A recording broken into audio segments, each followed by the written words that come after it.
চট্টগ্রামের সীতাকুণ্ডে জঙ্গল সলিমপুরে সন্ত্রাসীদের হামলায় র্যাব ৭-এর অধীনে অভিযানে থাকা বিজিবি নায়েব সুবেদার আব্দুল মোতালেব নিহত হয়েছেন। সোমবার বিকালে এই ঘটনা ঘটে। এতে র্যাবের আরও একজন সদস্য গুরুতর আহত হয়ে চট্টগ্রাম মেডিকেল কলেজ হাসপাতালে চিকিৎসাধীন আছেন। রাত ৮টার দিকে র্যাব ৭-এর সিনিয়র সহকারী পুলিশ সুপার ও সিনিয়র সহকারী পরিচালক গণমাধ্যম ARM মুজাফফর হোসেন বিষয়টি গণমাধ্যমকে নিশ্চিত করেছেন। তিনি জানান, অভিযানের সময় দুর্বৃত্তরা র্যাব সদস্যদের উপর অতর্কিত হামলা চালায়। হামলার এক পর্যায়ে ৩ সদস্যকে আটকে রাখার খবর পাওয়া গেছে। তাদের উদ্ধারে এবং পরিস্থিতি নিয়ন্ত্রণে অতিরিক্ত ফোর্স মোতায়েন করা হয়েছে। সীতাকুণ্ড থানার ভারপ্রাপ্ত কর্মকর্তা মোহাম্মদ মহিনুল ইসলাম বলেন, হামলার খবর পেয়ে পুলিশ ঘটনাস্থলে গেছে। এলাকার পরিস্থিতি অত্যন্ত উত্তেজনাপূর্ণ। বিজিবির নায়েব সুবেদার পদমর্যাদাটি মূলত প্লাটুন কমান্ডারের দায়িত্ব পালনের পদ, যেখানে মাঠ পর্যায়ের অপারেশনের নেতৃত্ব দেওয়া ভূমিকা অত্যন্ত গুরুত্বপূর্ণ। নিহত আব্দুল মোতালেব র্যাব ৭-এর অভিযানের সহায়ক বাহিনীর হিসেবে যুক্ত ছিলেন।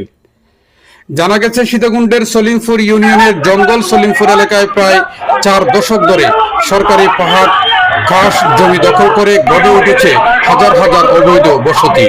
দুর্গম পাহাড়ি পরিবেশ কাজে লাগিয়ে দীর্ঘদিন ধরে পাহাড়কে খুব ভূমিদস্যু সশস্ত্র সন্ত্রাসীরা এখানে শক্ত গাড়ি গড়ে তুলেছে। এলাকাটি এখনো সশস্ত্র পাহারায় নিয়ন্ত্রিত নয়। বহিরাগতদের প্রবেশ সেখানে কার্যত নিষিদ্ধ।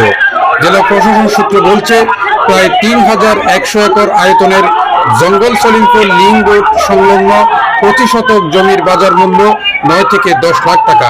সেই হিসাবে সরকারি কাজ জমি দখলের বাজার মূল্য প্রায় ৩০,০০০ কোটি টাকা। এই বিশাল অর্থনৈতিক স্বার্থকে কেন্দ্র করে এলাকায় সংঘাত, খুনোখুনি ও সন্ত্রাসী তৎপরতা প্রায় নিয়মিত। গত বছরের ৫ আগস্ট রাজনৈতিক পট পরিবর্তনের পর জঙ্গল সলিমপুরের নিয়ন্ত্রণ নিয়ে সংঘর্ষ আরও তীব্র হয়। এরপর একাধিক হত্যাকাণ্ডও ঘটে, সবাই পাহাড় দখলকে কেন্দ্র করে। কিছুদিন আগে দুই পক্ষের গোলাগুলিতে একজন নিহত হন। পরদিন সংবাদ সংগ্রহ করতে গেলে সন্ত্রাসীদের হামলার শিকার হন ২ সাংবাদিক।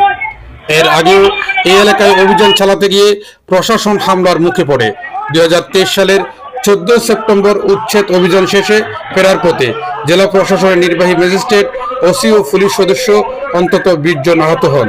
২০২২ সালেও র্যাব, পুলিশ ও পরিবেশ অধিদপ্তরের উপর একাধিক হামলার ঘটনা ঘটে।